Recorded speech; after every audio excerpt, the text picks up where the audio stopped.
used to love Sunday dinners at my parents' house. The warm smell of roasted chicken, my mom humming in the kitchen, my dad telling the same old jokes. Family felt safe back then. It felt like home. But everything changed when my sister Danielle and her husband moved back in with our parents. One simple word from me, just 2 letters, turned me into the enemy of everyone I loved. That word was no. Before we dive into what happened, let me know where you are watching from today. Drop your location in the comments. If you have ever felt pressured by family to give more than you can, hit that like button and subscribe to this channel. Trust me, you will want to hear how this story unfolds. My name is Waverly, and I am 32 years old. I work as a software engineer from my small apartment, which is about 20 minutes from my parents' house. I built my life carefully, piece by piece. After college, I moved out as soon as I could afford it. I wanted independence. I wanted to prove I could make it on my own without asking anyone for help. My job keeps me busy. I work with teams across different time zones, which means early morning calls and late-night deadlines. When this story begins, I was in the middle of the most important project of my career. My manager had hinted that a promotion to senior engineer was coming if I delivered this project successfully. I had been working toward this moment for 3 years. Every late night, every missed weekend, every sacrifice was leading to this opportunity. Despite my hectic schedule, I always made time for family.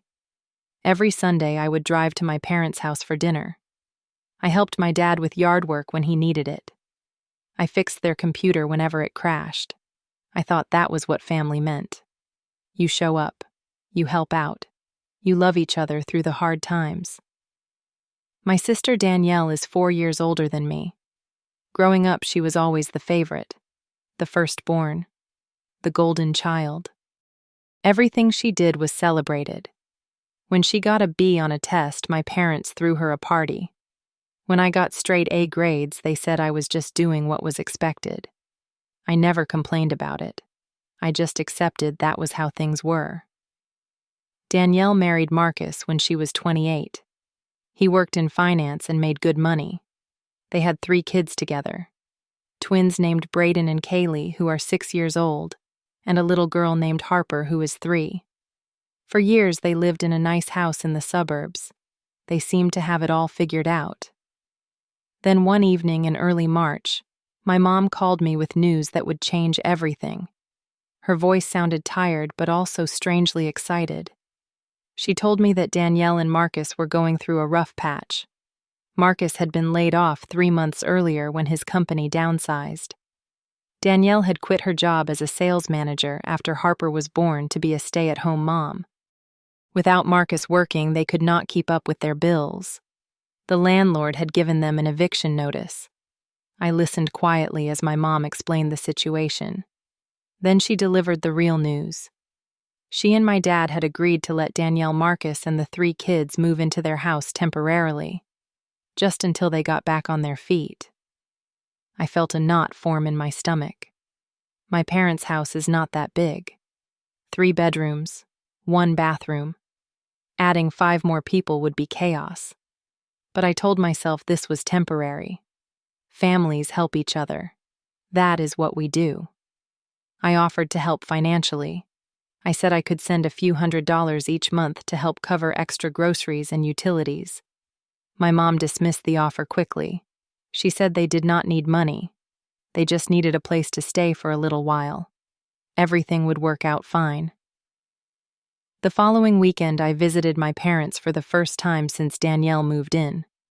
The moment I walked through the door, I knew things were different. The house that once felt peaceful now vibrated with noise and movement. Brayden and Kaylee were running through the living room, jumping on furniture, screaming at each other. Little Harper sat on the floor crying because no one was paying attention to her. My mom looked exhausted. She was trying to cook dinner while simultaneously breaking up a fight between the twins. My dad sat in his armchair with a newspaper, but I could tell he was not reading. He was hiding. Danielle greeted me with a tight smile. She looked stressed but tried to sound optimistic. She said they were settling in nicely and that she would start looking for work soon. Marcus was going to update his resume and reach out to his network. They just needed a few weeks to get organized. I glanced over at Marcus. He was stretched out on the couch, eyes glued to his phone, playing some kind of game. He did not even look up when I said hello. He just grunted something that might have been a greeting. I stayed for dinner that night, helping my mom in the kitchen while the kids created chaos around us. When I finally drove home, I felt an uneasy weight in my chest. Something told me this situation would not be as temporary as everyone hoped. 2 weeks after Danielle moved in, I got a phone call from my mom on a Thursday evening. Her voice had that particular tone she uses when she wants something but is trying to sound casual about it. She asked if I was free on Saturday. Danielle and Marcus both had job interviews lined up and someone needed to watch the kids. My parents had a doctor appointment they could not reschedule. Would I mind coming over to babysit for just a few hours? I hesitated. That Saturday was supposed to be my catch-up day for the project at work. I had fallen behind on some coding tasks and needed uninterrupted time to focus. But my mom made it sound important. They were trying to get jobs. This was their way back to independence. So I said yes. I arrived at my parents' house at 8 in the morning. Danielle handed me a list of instructions without making eye contact. Marcus walked past me without a word, car keys already in hand.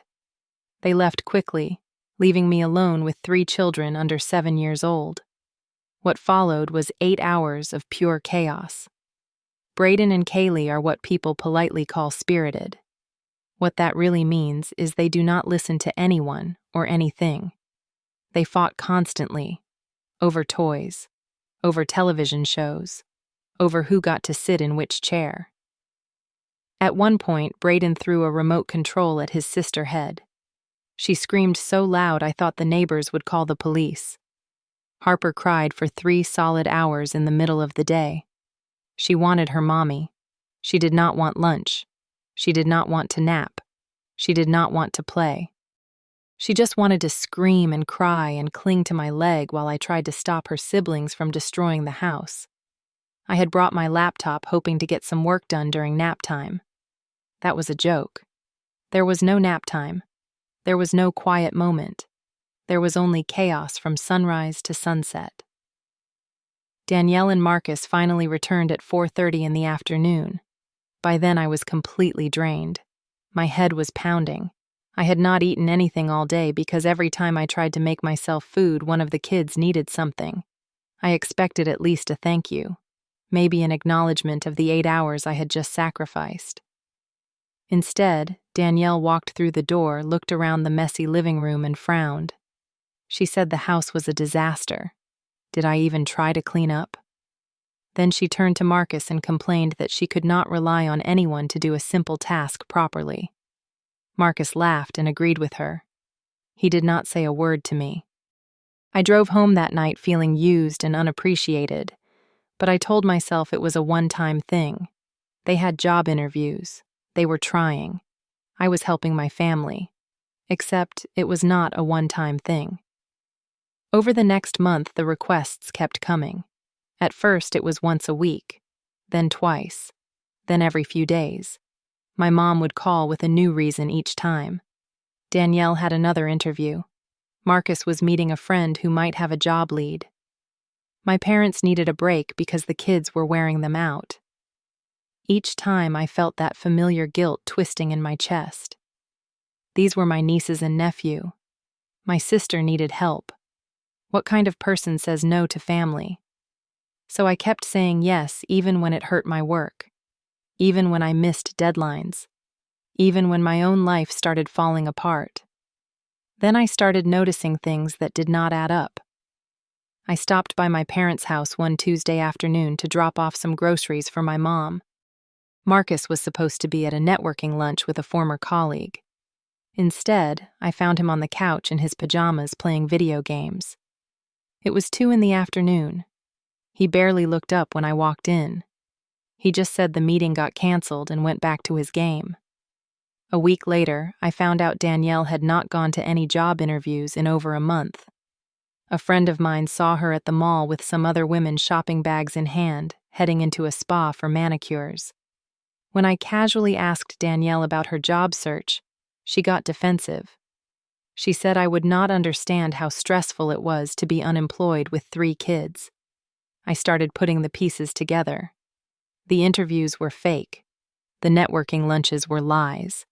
They were using babysitting requests to get free time for themselves, while I destroyed my career watching their children. I decided to talk to my parents directly. Just the 3 of us. I needed them to see what was really happening. I chose a Sunday when Danielle and Marcus had taken the kids to a birthday party. I sat at the kitchen table with my mom and dad and carefully explained what I had observed. Marcus was not looking for work. Danielle was not going to interviews. They were taking advantage of everyone's kindness. My dad listened quietly. I could see in his eyes that he knew I was right. He had probably noticed the same things but had not wanted to say anything. My mom's reaction was completely different. Her face hardened. She told me I was being judgmental. Danielle was under enormous stress. I could not possibly understand what she was going through. Besides, helping family was not supposed to be convenient. It was supposed to be sacrifice. Then she turned the tables on me. She said I had always been selfish. Even as a child, I only thought about myself, my grades, my career, my apartment. When was the last time I sacrificed anything for this family? I sat there stunned. I had been sacrificing constantly. I had given up weekends, missed deadlines, and put my promotion at risk. But none of that counted in her eyes. My dad looked down at the table, saying nothing. He could not, or would not, defend me. I left my parents' house that day with a heaviness in my chest that I had never felt before. For the first time in my life, I questioned whether my mother had ever truly seen me at all. Meanwhile, the damage to my work life was becoming serious. My manager called me into a video meeting one morning. She said my performance had dropped significantly over the past month. Deadlines were being missed. Code quality was slipping. The promotion we had discussed was no longer certain. I felt sick. Everything I had built was crumbling because I could not say no to my family. That evening, I talked to my friend Derek. He and I had started at the company together, and he had watched my decline with growing concern. He told me something I needed to hear. He said I was not responsible for my sister's choices. I was not obligated to set myself on fire to keep other people warm. If I did not start protecting my own life, no one else was going to do it for me. He was right. I knew he was right. But knowing something and doing something are 2 very different things. The breaking point came on a Thursday night in late April. I was just finishing a long day of work when my phone rang.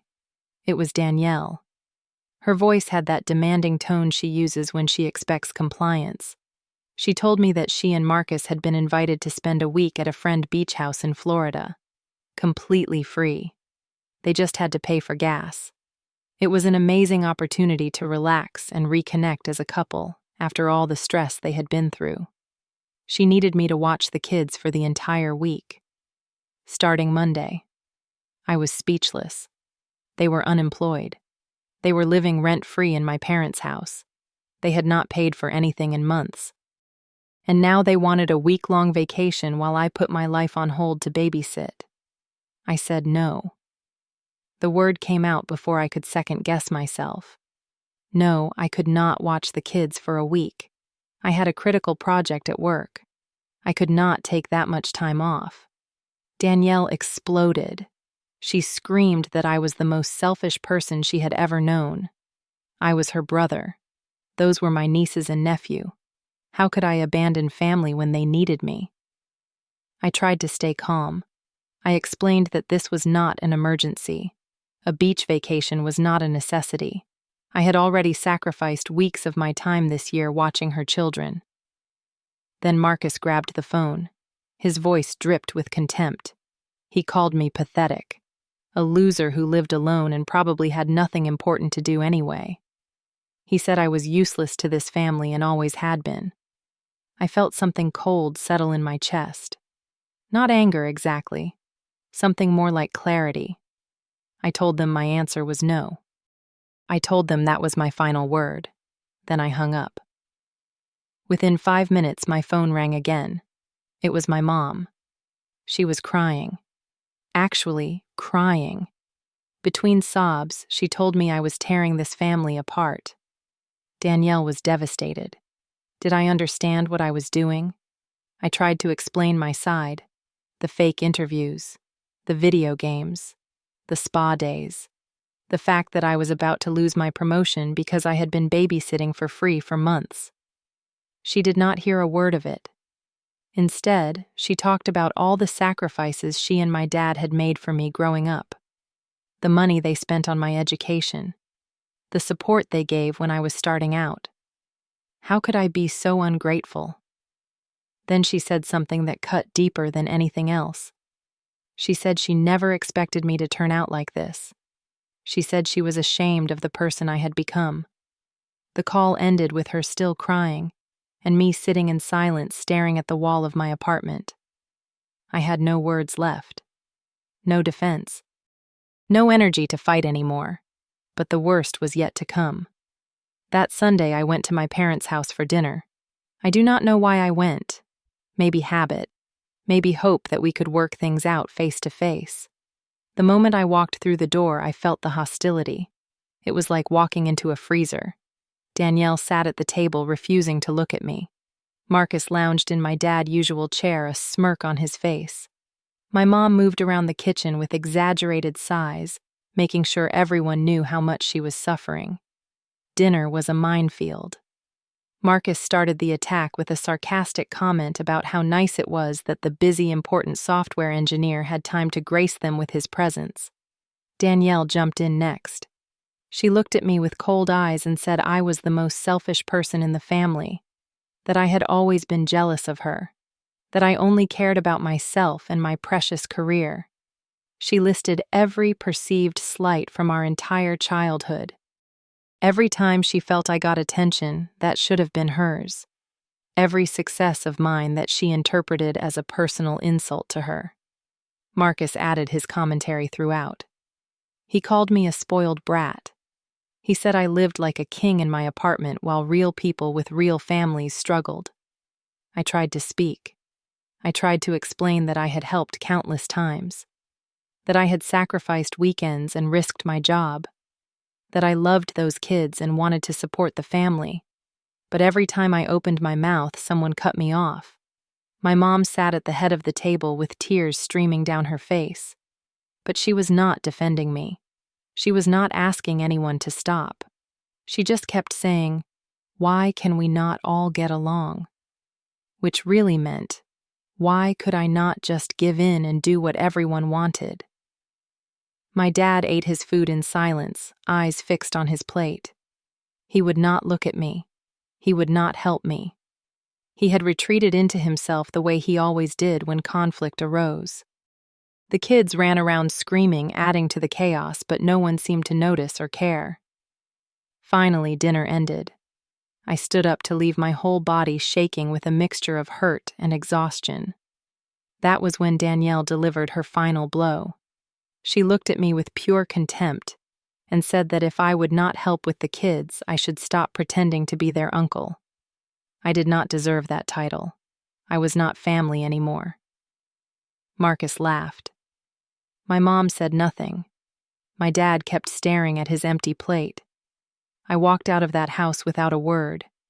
I got in my car and drove home through blurred vision, tears streaming down my face for the first time since I was a child. I had lost my family over a single word, a word that should have been respected, a word that anyone has the right to say. No. The days following that dinner were some of the darkest of my life. I went through the motions at work, but my heart was not in it. I could not eat properly. I could not sleep. I kept replaying every conversation, wondering if I had done something wrong. Maybe I was selfish. Maybe I did owe my family more than I was giving. Derek saved me from that spiral. He noticed I was struggling and took me out for coffee one evening after work. I told him everything: the babysitting requests, the lies about job interviews, the dinner confrontation, the way my mother had looked at me with disappointment. Derek listened without interrupting. When I finished, he said something simple but powerful. He said I was not the villain in this story. I was someone who had been giving and giving until there was nothing left, and when I finally tried to protect myself, I was punished for it. That was not my failure. That was their failure. He reminded me that boundaries are not walls. They are not acts of aggression. They are acts of self-preservation. Anyone who punishes you for having boundaries is not looking out for your well-being.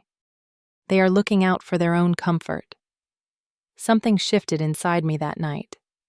I started to see my family dynamics more clearly. The favoritism I had experienced my whole life. The way my contributions were always expected but never appreciated. The pattern of sacrifice that only flowed in one direction.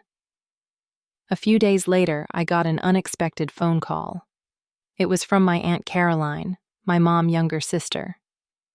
Aunt Caroline had always been different from the rest of the family. She was direct and honest in a way that sometimes made people uncomfortable. She had moved to Arizona years ago and kept her distance from family drama. But somehow she had heard about what was happening. She asked me to tell her my side of the story. So I did. When I finished, she let out a long sigh. Then she told me things I had never known. She said this pattern went back decades. My mom had always favored Danielle even when they were children themselves. Aunt Caroline had watched it happen and tried to speak up, but it only caused fights. Eventually, she stopped trying and created her own life far away from the dysfunction. She told me I had done nothing wrong. Setting boundaries was healthy. Refusing to be exploited was not selfishness. It was wisdom. She said something else that stuck with me. She said the people who get angriest when you set boundaries are usually the people who benefited most from you having none. That conversation changed something fundamental in how I saw myself. I was not the bad guy. I was not the selfish one. I was someone who had finally recognized his own worth and refused to accept anything less than basic respect. I decided it was time to make my position clear. I wrote a long message and sent it to our family group chat. I chose my words carefully. I did not attack anyone. I did not list grievances. I simply stated facts and set clear boundaries. I told them I loved them all. I loved my nieces and nephew. I wanted to be part of this family, but I would not be treated as a free babysitting service. I would not sacrifice my career and well-being for people who showed no appreciation. I would not accept being screamed at or insulted for having limits. I said I was happy to help when there were genuine emergencies. I would be there for moments that truly mattered, but I expected respect in return. I expected my time and energy to be valued. I ended the message by saying if this made people unhappy, I understood. But I would not apologize for respecting myself. I had spent too many years not doing that. The response was silence. Danielle never replied. Marcus never replied. My mom sent a single sad emoji and nothing else. My dad sent a private message a day later saying he understood, but he did not say more than that. For the first time in months, I felt something I had almost forgotten. Peace. The knot in my stomach loosened. The constant anxiety faded. I had said what needed to be said, and whatever happened next was not in my control. 6 months have passed since that family dinner. A lot has changed. I completed my project at work. Not just completed it, delivered it early and exceeded every expectation. My manager called it the best work she had seen in years. The promotion came through. I am now a senior engineer, exactly what I had been working toward for so long. I moved into a bigger apartment last month. 2 bedrooms now. Plenty of space. I even adopted a cat named Murphy who keeps me company during those late-night coding sessions. My relationship with Danielle and Marcus remains cold. We exchange basic pleasantries at holidays, nothing more. Danielle still believes I wronged her. Maybe she always will. I have accepted that I cannot control how other people see me. I can only control my own actions. The interesting thing is that reality eventually caught up with them. My parents could not sustain 5 extra people indefinitely. After 8 months of supporting everyone, my dad had a serious conversation with Danielle about timelines. Marcus finally got a job not in finance but at a retail store. It was not what he wanted, but it was something. Danielle started working part-time at a call center. They moved out of my parents' house 2 months ago into a small apartment across town. From what I hear, they are managing. Not thriving, but surviving. My mom and I are still working on our relationship. She has never apologized for what she said, and I have stopped expecting her to. But we talk occasionally, short phone calls about nothing important. It is better than silence. My dad and I have actually grown closer. He calls me every few weeks just to chat. He has never directly acknowledged what happened, but I think he respects that I stood up for myself. He asks about my job. He tells me he is proud of me. That means more than he probably knows. Aunt Caroline and I talk regularly now. She has become the family connection I always needed. Someone who sees me clearly and accepts me completely. Looking back on everything I have learned, lessons I wish I had understood years ago. Saying no does not mean you do not love someone. It means you love yourself enough to recognize your own limits. Love should never require the complete sacrifice of your own well-being. That is not love. That is exploitation. Family should be built on mutual respect, not obligation. When respect only flows one direction, when one person is always giving, and others are always taking, that is not family. That is a system of use. No one has the right to make you feel guilty for protecting yourself. Anyone who tries to manipulate you with guilt when you set reasonable boundaries is revealing something important about themselves. They value what you provide more than they value you as a person. True generosity comes from choice, not coercion. When you give because you genuinely want to, it fills you up. When you give because you have been guilted or forced into it, it drains you. There is a difference. Sometimes distance is necessary for people to understand what they have taken for granted. My family did not appreciate what I contributed until I stopped contributing blindly. That distance created space for reflection that would never have happened otherwise. I do not know what the future holds for my relationship with Danielle. Maybe one day she will understand why I had to say no. Maybe she never will. Either way, I have made peace with it. What I know for certain is this. That night when I finally said no, when I finally chose myself after years of choosing everyone else, I took the first step toward becoming the person I was meant to be. I learned how to love myself, and that was the most valuable lesson I have ever received. So let me ask you something. Have you ever been in a situation where saying no made you the villain? Have you ever set boundaries with family only to be punished for it? I would love to hear your story in the comments below. If this story resonated with you, please give it a like. If you want to see more content like this, subscribe to this channel and hit that notification bell so you never miss an upload. And if you know someone who needs to hear this message, share this video with them. Sometimes knowing we are not alone in our struggles makes all the difference. Thank you for watching until the end. Thank you for being part of this community. I hope wherever you are, whatever boundaries you are trying to set in your own life, you find the courage to respect yourself. You deserve it. We all do. Until next time, take care of yourself. Because at the end of the day, you are the only one who truly can.